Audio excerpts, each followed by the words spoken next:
What foods to avoid with hypothyroidism? If you've been diagnosed with hypothyroidism, then you may have been wondering this question, or you may have heard a little bit about there are certain foods you shouldn't be eating. If that sounds familiar, then you have come to the right place. I'm here to answer that question, plus share with you a behind closed doors method for ending your thyroid issue once and for all. Let's get started. Hi, I'm Dr. Kelly Shockley, Doctor of Cause, chiropractic, board certified in sports medicine, and specialized in clinical nutrition.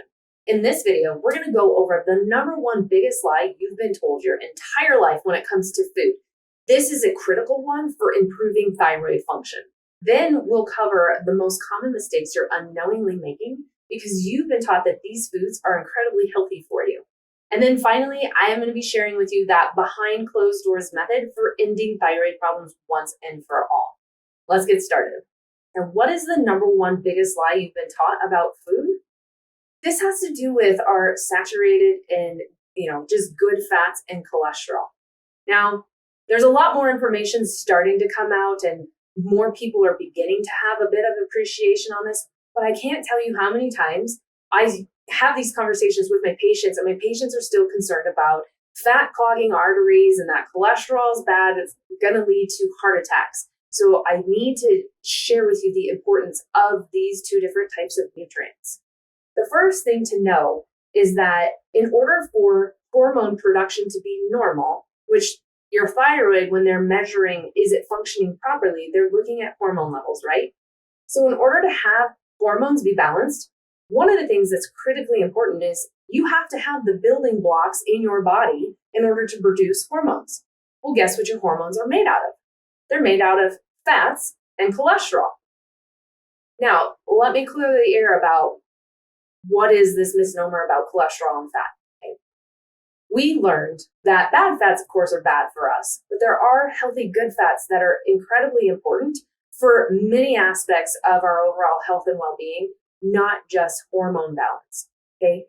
Good fats are not ones that are going to create inflammation in the body or create what we thought was clogging of our arteries.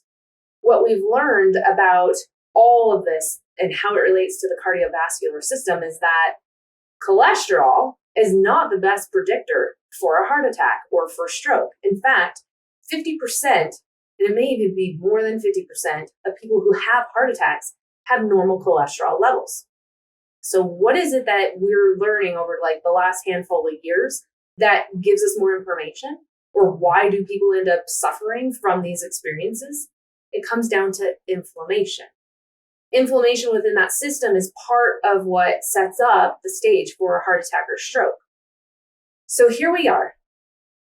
Something else about cholesterol that we've learned is it's not the reason why we have heart attacks, okay, first and foremost, or strokes.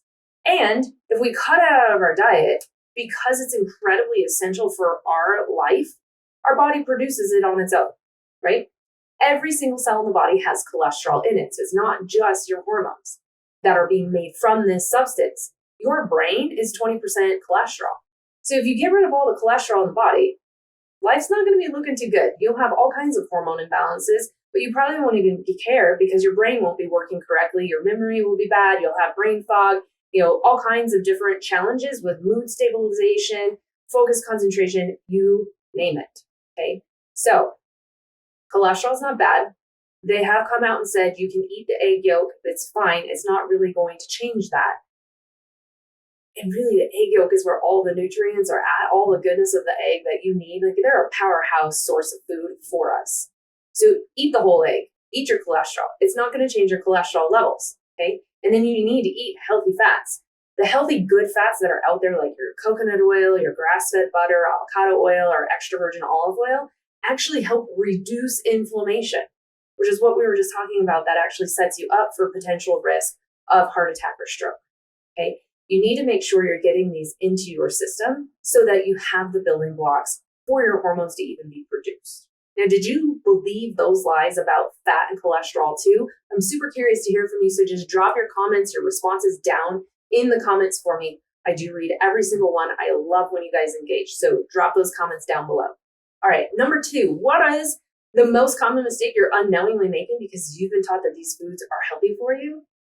Well, if you've been dabbling in and doing a little bit of research because you've been diagnosed with hypothyroidism, you may have heard of foods that are called goitrogens. Now, they get this fancy name because if you have a pseudothyroid, part of what can happen is it can enlarge, or you can get goiter presentation, which is like back in the day before they did any kind of iodine supplementation, you would see people have like these massive swellings in the front of their neck. That was called a goiter. Okay. This is most relevant to people who have an iodine type of a deficiency, which you wouldn't know unless you actually did some testing. Iodine is important because it is what differentiates your T3 from your T4. Okay, so you need the fat and you need the cholesterol, but then you also need the iodine. T3 has 3 iodines attached to it. T4 has 4 iodines attached to it. So these foods are known to kind of interfere with the function of the thyroid and are ones that you don't have to avoid them 100% altogether, but limiting them is something that's going to be super helpful. So there are some foods that none of us really should be eating. They are known to interfere with thyroid function. So let me tell you what those are. There's 2 categories that you really do want to avoid because they very much so interfere with thyroid function. One of them is millets of all kinds. And then the other one is highly processed foods. Nobody should be eating highly processed foods to begin with. So that one, if you're working on improving your overall health and well-being, that one is just one that everybody in the whole family will benefit from because those foods contain so many different things that are bad for us. It's not just the thyroid alone that will be negatively impacted. Now, as far as the other foods that are known as goitrogens that you want to eat more in moderation, maybe not more than twice a week if these are things that you love, to try to decrease any of their potential interference with your thyroid function.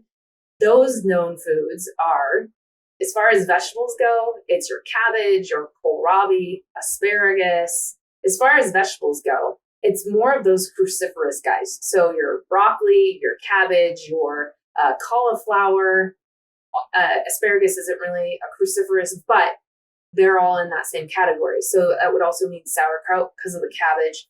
Brussels sprouts might be in that list as well because they're so closely related. So again, you don't have to avoid them completely, but maybe only have them once or twice a week. As far as fruits go, and more like your starchy produce, this would be sweet potatoes, cassava, peaches, strawberries. And then the nuts and the seeds that can be challenging for thyroid function is, again, millet, pine nuts, and peanuts. Peanuts, I don't think really many people should be eating either. And then one that I prefer people just kind of stay away from altogether because there's other health effects that can come from it are any of our soy-based products. So whether that's your tempeh or edamame, your tofu, all of those or any of the meatless options, they can be very challenging for thyroid function. Now, before I get into the behind closed doors method for how do you eliminate thyroid problems altogether once and for all, I just want to take a moment and remind you to click that subscribe button, turn the notifications on, and hey, while you're down there, if I'm doing a good job for you, give me a big thumbs up on this video. Greatly appreciated. I am producing videos for you specifically each and every single day, and all these videos are designed to not only help thyroid function, but help with brain health, gut health, boosting your immune system, anything to help you be able to take back control of your health so you can achieve what I like to call total body mastery. So again, just click the subscribe button, turn the notifications on, give me a big thumbs up, and you will be set. Thank you. Now, what is this behind closed doors method for ending thyroid problems once and for all? Well, one thing I can tell you is you're not going to get this solution when you stick within the standard of care and your traditional medicine doctors. Ultimately, we have to figure out why you had a thyroid problem to begin with. And here's the thing that's really interesting. Thyroid issues are not generally where the cause of the problem is. They're not normally a primary problem, is what that means. Now, just to illustrate this a little bit further, I want to explain to you a concept that is very real. Your body will rob Peter to pay Paul. Now, what on earth do I mean by that? What I mean is your body has nutrient demands that have to be satisfied in order for it to have optimal function. And if those demands are not being met, and whether that's because you're not getting enough in from your diet, or maybe your digestive system isn't working properly, symptom free or not, that you're not absorbing all the nutrients that you're putting in. And then in the world we live in now, we have more nutrient demand being placed on our bodies than what we would have 50 years ago. So it creates a great potential for us not to be meeting these nutrient demands. So ultimately what it means is, in order for your body to survive, it will self-sacrifice certain tissues in your body to take nutrients from those tissues and shift them to tissues that are higher priority for you to survive. So we're going to play a little game. Answer along with me down in the comments below, but I'm curious. In order for your body to survive, what do you think your body would be more important? Your hair, skin, and nails, or let's say your liver? Just drop that answer down below. Perfect. Before I give you the answer, I'm going to go through all of my questions, okay? I've got 2 more for you. Same scenario, different set of tissues. If your body had to choose one, which one would it keep? Or which one do you think it would be, it would consider more important for survival? Not for comfort, not for beauty, none of that, for survival. Your muscles, your bones, your cartilage, connective tissue, or let's say again, the liver. Go ahead, drop those comments down below. Perfect. And the last one is, which do you think your body would save or would think would be more important? Your hormones or your liver? And this is the one that always throws everybody for a loop, okay? So here's the answer. It is your liver that your body is going to protect. And it's not just about the liver. I didn't give you completely all the details because it would have been more obvious. It's all of your organs.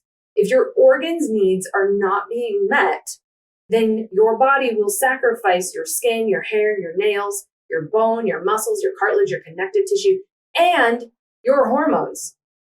So what does that mean to us? It means anytime you have an issue with your hair, your skin, your nails, your muscles, your bones, your cartilage, connective tissue, and your hormones, it's generally a sign of some other problem that's happening in your body. But that's not how it's being managed in the States. They look at it, oh, you've got hormone imbalances, we'll just give you hormones, which, by the way, I know it makes you feel so much better when you have hormones that are balanced compared to when they're not. But what you have to understand is that's symptom management. That is symptom care. That is not fixing the cause of why you have a hormone imbalance, right? It's like if you've ever seen a stained ceiling, symptom management is where we simply just paint over the stain. But you can't see it, so it must be better, right? It's like people have this thought process of, I don't have high blood pressure anymore because I'm on a medication for that. Well, what would happen if you took the medication away? You would have high blood pressure again because they didn't fix the reason why you had the high blood pressure in the first place. Same thing. If you've been put on Synthroid or one of the other thyroid medications for dealing with hypothyroidism, you don't just brush your hands from having hypothyroidism.